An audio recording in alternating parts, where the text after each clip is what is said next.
Hello डियरियंस, अब चलिए science के चैप्टर नंबर 2 को पूरा रिवाइज कर लेते हैं। ये एक शॉर्ट वीडियो रहने वाला है जिसमें कि कम समय में हम लोग पूरा चैप्टर रिवाइज कर लेंगे, जिससे कि बोर्ड्स एग्जाम में आपका बहुत हेल्प होगा। इस चैप्टर के सारे इंपॉर्टेंट क्वेश्चंस आपको इस वाले बुक में मिल जाएंगे। बुक को परचेज करने का लिंक यहाँ पर आपको व्यू प्रोडक्ट का आइकन दिख रहा होगा, वहीं पर मिल जाएगा। उस पर क्लिक करेंगे, आपको फ्लिपकार्ट पर भेज दिया जाएगा, जहाँ से आप बुक को परचेज कर सकते हैं। इसके अलावा अभी हम लोग जितने सारे क्वेश्चंस डिस्कस करेंगे उसका PDF भी आपको हमारी वेबसाइट daviguru.in पे मिल जाएगा। इस चैप्टर में सबसे पहले हमने माइक्रोबायोलॉजी के बारे में समझा था, जिसको समझने के लिए माइक्रो ऑर्गेनिज्म को समझना बहुत ज़रूरी है, जिसका डेफिनेशन ये रहा। Micro organism are living organism invisible to the naked eye but visible under a microscope. Microorganism ऐसे लिविंग ऑर्गेनिज्म होते हैं जो कि नेकेड आई से, मतलब खुली आंखों से, नंगी आंखों से तो नहीं देखे जा सकते, बट अगर आप माइक्रोस्कोप यूज़ करेंगे तब वो आपको दिखाई देंगे। अब माइक्रोबायोलॉजी क्या होता है? The scientific study of these tiny organism is called microbiology. Microbiology science का वो फील्ड है जिसमें कि माइक्रो ऑर्गेनिज्म को स्टडी किया जाता है, उसके बारे में अध्ययन किया जाता है। एंटोन वान लीवेनहोक वो सबसे पहले वैज्ञानिक थे जिन्होंने सबसे पहले बैक्टीरिया को देखा था, यानी कि सबसे पहले एक लिविंग सेल को देखा था उन्होंने। मॉडर्न माइक्रोस्कोप नाउ अलाउ मोर डिटेल्ड स्टडी, और अब जो माइक्रोस्कोप बन चुके हैं लाइक इलेक्ट्रॉन माइक्रोस्कोप, उसकी मदद से आप माइक्रो ऑर्गेनिज्म को और बेहतर तरीके से, डिटेल्ड तरीके से स्टडी कर सकते हैं। आपको याद रखना है कि एंटोन वान लीवेनहुक ने सबसे पहले लिविंग सेल को देखा था। और ऐसे अगर आपसे पूछा जाए कि सबसे पहले सेल को किसने डिस्कवर किया था, लिविंग या डेड ना पूछे, तब आपको रॉबर्ट हुक को टिक करना है। 1665 में उन्होंने डिस्कवर किया था। उसके बाद हमें टाइप्स ऑफ माइक्रो ऑर्गेनिज्म के बारे में पढ़ना था। माइक्रो ऑर्गेनिज्म को सेल के स्ट्रक्चर के बेसिस पे 4 अलग अलग ग्रुप्स में बांटा जा सकता है। सबसे पहला ग्रुप है बैक्टीरिया, दूसरा है फंगी, तीसरा है प्रोटोजोआ और चौथा है एल्गी। सबके एग्जाम्पल्स आपको याद रखने हैं। बैक्टीरिया का 2 एग्जाम्पल है, विब्रियो कॉलेरे और स्टेफाइलोकोकस। उसके बाद फंगी का 2 एग्जाम्पल है, ईस्ट और ब्रेड मोल्ड। प्रोटोजोआ का एग्जाम्पल्स है अमीबा, पैरामीशियम और यूग्लिना। एल्गी का एग्जाम्पल है क्लोरेला और स्पाइरोगाइरा। इन चारों के अलावा एक और माइक्रो ऑर्गेनिज्म होता है जिसको हम लोग कहते हैं वायरस, लेकिन वायरस इन चारों से अलग होता है। उसके पास एक यूनिक नेचर है जिसके बारे में यहाँ पे बताया गया है। वायरस को बॉर्डर लाइन एंटिटी भी कहा जाता है, मतलब वायरस एक तरह से लिविंग और नॉन लिविंग दोनों का गुण शो करता है। Viruses exhibit characteristics of both living and non living things. ये नॉन लिविंग स्टेट में भी रह सकता है और लिविंग स्टेट में भी रह सकता है। नॉन लिविंग स्टेट में कब रहता है? दे कैन बी क्रिस्टलाइज्ड, उसको क्रिस्टल बना के स्टोर किया जा सकता है। जैसे सॉल्ट और शुगर को क्रिस्टल बना के हम लोग रखते हैं ना सालों साल, उसी तरह से इसको भी क्रिस्टलाइज करके रखा जा सकता है आउटसाइड अ होस्ट। अगर इसको होस्ट के बॉडी से बाहर रखें तो लंबे समय तक इसको रख सकते हैं हम लोग। और ये लिविंग स्टेट में रहता है कब? Once they are contact once they contact a suitable plant, animal और bacterial cell, they infect and multiply rapidly। जैसे ये किसी प्लांट, एनिमल या किसी बैक्टीरियल सेल के कांटेक्ट में आता है, ये उसको अपना होस्ट बना लेता है और उसके बाद अपनी संख्या उसके बॉडी के अंदर ही बढ़ाने लगता है बहुत तेजी से। इसीलिए इसको नॉन लिविंग और लिविंग दोनों के बीच का एक माइक्रो ऑर्गेनिज्म माना जाता है। हैबिटेट्स एंड डिस्ट्रीब्यूशन, ये किस तरह के वातावरण में रहते हैं और कहाँ कहाँ पाए जाते हैं उसके बारे में फिर हमें पढ़ना था। Universal presence, micro organism are found everywhere, micro organism हर जगह पाए जा सकते हैं, लिटरली हर जगह। ये आइस कोल्ड वाटर में भी पाए जा सकते हैं, हॉट स्प्रिंग में भी पाए जा सकते हैं, डिजर्ट में भी, मार्शेस में भी, soil and deep inside the earth crust. Ultimately हर जगह पे ये माइक्रो ऑर्गेनिज्म सर्वाइव कर सकते हैं। होस्ट इन्वायरमेंट, माइक्रो ऑर्गेनिज्म अधिकतर किसी न किसी बिग एनिमल या प्लांट के बॉडी पर ही ग्रो करते हैं। They live in and on the human body, ये ह्यूमन बॉडी के अंदर या उनके बॉडी के ऊपर रहते हैं, including the mouth, nose and alimentary canal. हर जगह ये पाए जा सकते हैं। उसके बाद माइक्रो ऑर्गेनिज्म जो होते हैं, कुछ माइक्रो ऑर्गेनिज्म वो एक्सट्रीमोफाइल्स होते हैं। एक्सट्रीमोफाइल्स का मतलब क्या हुआ? Special organism adapted to survive fatal condition.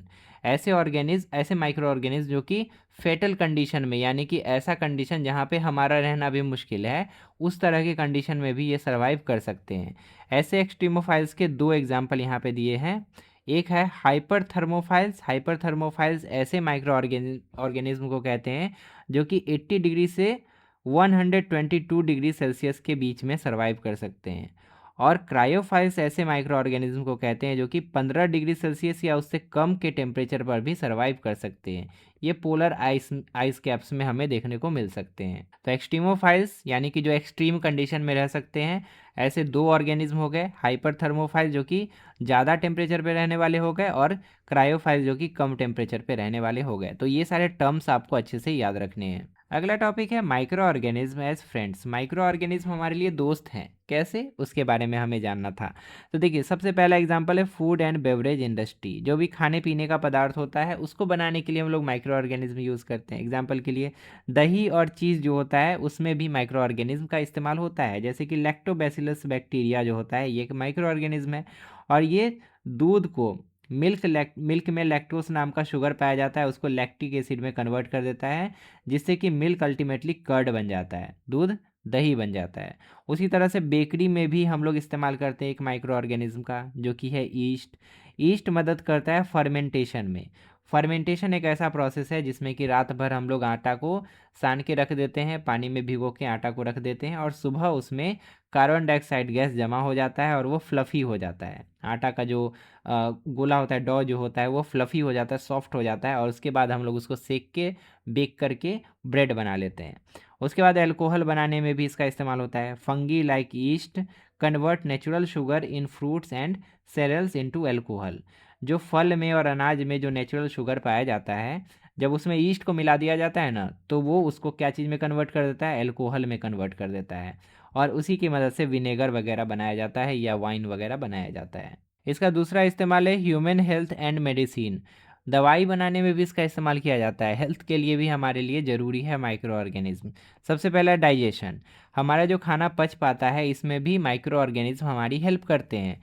Example के लिए bacteria in large intestine help in bowel movement and food absorption. हमारे लार्ज इंटेस्टाइन में बैक्टीरियाज पाए जाते हैं जिसकी मदद से बाउल मूवमेंट हो पाता है, जो वेस्ट फूड है ना वो मूव करके हमारे बॉडी से बाहर निकल पाता है, और फूड का एब्जॉर्प्शन करने में भी ये बैक्टीरिया हेल्प करते हैं। दूसरा एंटीबायोटिक्स। एंटीबायोटिक्स आपको पता है क्या होता है। एंटीबायोटिक्स की मदद से जो बैड बैक्टीरिया होते हैं उनको डीएक्टिवेट या किल किया जाता है। केमिकल्स ऑब्टेन्ड फ्रॉम फंगी और बैक्टीरिया। फंगी और बैक्टीरिया की मदद से कुछ केमिकल्स प्रोड्यूस किए जाते हैं। एग्जाम्पल के लिए पेनिसिलिन और स्टेप्टोमाइसिन, ये दो ऐसे एंटीबायोटिक्स है जिसका हम लोग यूज़ करते हैं, और ये हार्मफुल माइक्रो ऑर्गेनिज्म को डीएक्टिवेट करने में या किल करने में मदद करते हैं। नेक्स्ट है वैक्सीनेशन। वैक्सीन बनाने में भी माइक्रो ऑर्गेनिज्म का यूज़ किया जाता है। इसके लिए हम लोग क्या करते हैं, जिस माइक्रो ऑर्गेनिज्म से हमें खतरा है उसी को मार के या उसी को कमज़ोर करके हम लोग एक वैक्सीन बना लेते हैं, और उसको हम अपने बॉडी में डाल लेते हैं। बॉडी में डालने के बाद क्या होता है कि हमारा बॉडी जो है एक एंटीबॉडी बनाने लगता है, यानी कि वो जो कमज़ोर माइक्रो ऑर्गेनिज्म हमारे बॉडी के अंदर गया है ना, जो कि खतरनाक है हमारे लिए, उससे लड़ने के लिए एंटीबॉडीज़ हमारा बॉडी बनाने लगता है, और जिससे कि हमारा इम्यूनिटी डेवलप होता है, मतलब उस रोग से लड़ने की क्षमता हमारे अंदर डेवलप होने लगती है। एंटीबायोटिक में फंगी और बैक्टीरिया की मदद से कुछ केमिकल्स बनाए जाते हैं, और वो केमिकल जो होता है वो एंटीबायोटिक कहलाता है। उसको जब हम खाते हैं तो खतरनाक बैक्टीरिया जो कि हमारे बॉडी में एग्जिस्ट कर रहा है वो मर जाता है, लेकिन यहाँ पे जो बैक्टीरिया हमारे लिए खतरनाक है उसी को कमज़ोर करके हम वैक्सीन में डाल देते हैं और उसको अपने बॉडी में इंजेक्ट करते हैं। ये दोनों में एक बड़ा डिफरेंस है। एग्जाम्पल बताया, एडवर्ड जेनर पायोनीड वैक्सीनेशन इन 1796 में उन्होंने वैक्सीनेशन को सबसे पहले डेवलप किया था, eventually leading to the eradication of smallpox, और जिसकी मदद से स्मॉल पॉक्स को इरेडिकेट किया गया, यानी कि कम्प्लीटली ख़त्म किया गया। नेक्स्ट है प्रोबायोटिक्स। प्रोबायोटिक्स भी कुछ बैक्टीरिया, कुछ जिंदा बैक्टीरिया होते हैं उनको कहा जाता है, जो कि हमारे लिए सप्लीमेंट्स की तरह काम करते हैं। Live bacteria supplements that reinforce the digestion tracts natural barriers. Probiotics digestion में हमारी मदद करते हैं। अगर हम प्रोबायोटिक्स लेते हैं तो हमारा खाना बेहतर तरीके से पच पाता है। माइक्रो ऑर्गेनिज्म का तीसरा यूज है एग्रीकल्चर में और इन्वायरमेंट में। एग्जाम्पल के लिए पहला है नाइट्रोजन फिक्सेशन। आपने पढ़ा होगा कि एक बैक्टीरिया होता है जिसका नाम है राइजोबियम। राइजोबियम रूट के नोड्यूल्स में पाया जाता है, जो लेग्यूमिनस प्लांट होता है उसमें पाया जाता है। उसके साथ साथ ब्लू ग्रीन एल्गी जो होता है ये भी नाइट्रोजन फिक्सेशन में मदद करता है। नाइट्रोजन डायरेक्टली प्लांट नहीं ले सकता हवा से, नाइट्रोजन पहले मिट्टी में मिलती है और उसके बाद रूट के थ्रू वो प्लांट में जाता है, तो इस तरह से ये हेल्प करता है। दूसरा है डिकम्पोजिशन। माइक्रो ऑर्गेनिज्म डिकम्पोजिशन में भी मदद करते हैं। Fungi and bacteria break down dead organic matter into CO2 and nutrients, जैसे कि nitrogen, phosphorus, replenishing the ecosystem. कोई एनिमल मर गया या प्लांट मर गया तो उसको डिकम्पोज कौन करता है, उसको सराहता कौन है, उसको सराहता है माइक्रो ऑर्गेनिज्म। और उससे CO2 रिलीज होता है और जो भी उसके बॉडी में न्यूट्रिएंट्स है वो सब रिलीज होकर मिट्टी में मिल जाते हैं। अल्टीमेटली जो न्यूट्रिएंट्स उसने ज़मीन से लिया था, अंततः वो सारा का सारा वापस से ज़मीन और एटमॉस्फेयर में चला जाता है। और नेक्स्ट है एनर्जी। माइक्रो ऑर्गेनिज्म जो होते हैं वो एनर्जी भी प्रोड्यूस करने में मदद करते हैं, जैसे कि microbes produce methane in biogas reactors and ethanol for fuel. Micro organism की मदद से ही बायोगैस बनाया जाता है और एथनॉल बनाया जाता है। नेक्स्ट टॉपिक है micro organism as foes. Micro organism हमारे लिए दुश्मन कैसे है, इनसे हमें नुकसान क्या क्या होता है। तो देखिए, सबसे पहले तो ह्यूमंस में ये डिजीज़ फैला सकते हैं। ऐसे माइक्रो ऑर्गेनिज्म जिससे बीमारियां फैल सकती है उन माइक्रो ऑर्गेनिज्म को पैथोजेंस कहते हैं। Pathogens are disease causing microorganism. बीमारियां जो होती है दो तरह की होती है, एक होता है कम्युनिकेबल डिजीज़ और एक होता है non communicable disease. Non communicable यानी कि जो फैल नहीं सकता, और जो कम्युनिकेबल होता है वो फैलता है माइक्रो ऑर्गेनिज्म की मदद से। अब ये जो कम्युनिकेबल डिजीज़ है ये एयर की मदद से, वाटर की मदद से, फूड या किसी भी तरह के फिजिकल कांटेक्ट की मदद से फैल सकता है। They can be airborne, they can be waterborne and they can be vector. Airborne disease ऐसे डिजीज़ को कहते हैं, ऐसी बीमारियों को कहते हैं जो कि हवा के माध्यम से फैलते हैं, जैसे कि ट्यूबरकुलोसिस जिसको टीबी भी कहते हैं, कॉमन कोल्ड, न्यूमोनिया, ये सब ऐसे डिजीज़ हैं जो कि हवा के थ्रू फैलते हैं और ये माइक्रो ऑर्गेनिज्म ही है जो कि इनको फैलाने में मदद करते हैं। दूसरा है वाटरबॉर्न जो कि पानी के थ्रू फैलते हैं। कॉलेरा, टाइफॉइड, हेपेटाइटिस ये सब पानी के थ्रू फैलते हैं और इसमें भी माइक्रो ऑर्गेनिज्म रिस्पॉन्सिबल होते हैं। वेक्टर्स यानी कि किसी भी कैरियर के थ्रू फैलने वाली बीमारियां, जैसे कि इंसेक्ट्स के थ्रू फैलते हैं पैथोजेंस जो बैड माइक्रो ऑर्गेनिज्म होते हैं, जैसे कि फीमेल एनोफिलीज मच्छर जो होती है उसके कारण मलेरिया फैलता है और एडीज मॉस्किटो जो होता है उसके कारण डेंगू डेंगू नाम की जो बीमारी होती है वो फैलती है। अब ये बीमारियां केवल ह्यूमंस में ही नहीं, एनिमल्स और प्लांट्स में भी होती है। एनिमल्स की बात करें तो एनिमल्स में एंथ्रेक्स नाम की बीमारी हो सकती है बैक्टीरिया के कारण। फुट एंड माउथ डिजीज़ हो सकता है वायरस के कारण। रेबीज़ हो सकता है वायरस के कारण। और प्लांट्स की बात करें तो प्लांट्स में पैथोजेंस क्रॉप यील्ड को रिड्यूस कर सकते हैं, यानी कि फसल की पैदावार को घटा सकते हैं। और इसमें भी कई सारी बीमारियां देखने को मिल सकती है, जैसे कि व्हीट रस्ट होता है फंगस के कारण, सिट्रस कैंकर होता है बैक्टीरिया के कारण, और टोबैको मोसाइक वायरस जो है वो भी टोबैको मोसाइक नाम की बीमारी फैला सकता है। सबसे लास्ट टॉपिक है food poisoning and preservation. Food poisoning क्या होता है और प्रिजर्वेशन क्यों जरूरी है, इसको अब हमें समझना है। तो सबसे पहला food poisoning. Food poisoning results from consuming food contaminated by bacteria like Clostridium और टॉक्सिन्स।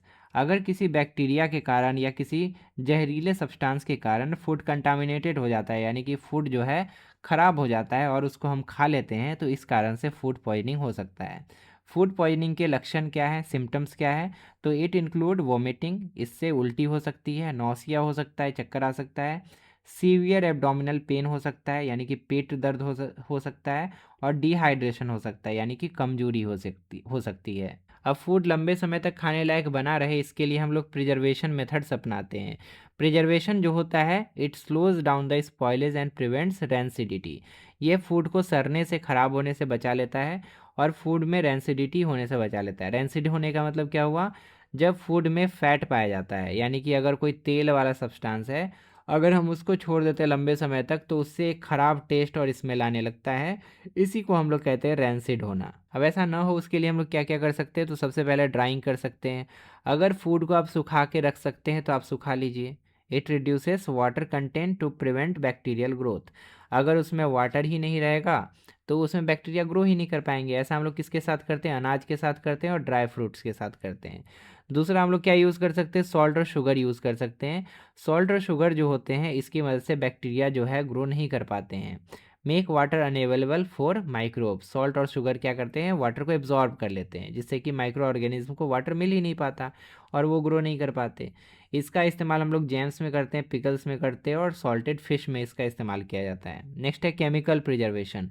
कुछ ऐसे केमिकल्स होते हैं जिसका इस्तेमाल अगर किया जाए फूड में रख के तो फूड लंबे समय तक रह सकता है। एग्जाम्पल के लिए सोडियम बेंजोएट और पोटेशियम मेटाबाइसल्फाइड, ये दोनों ऐसे केमिकल्स हैं जिसका इस्तेमाल जैम्स और जेलीस को प्रिजर्व करने के लिए किया जाता है। इससे बैक्टीरिया का ग्रोथ जो है वो रुक जाता है। नेक्स्ट है पास्चुराइजेशन का इस्तेमाल हम लोग मिल्क को स्टोर करने के लिए करते हैं। Heating milk to 72 degree Celsius followed by quick cooling.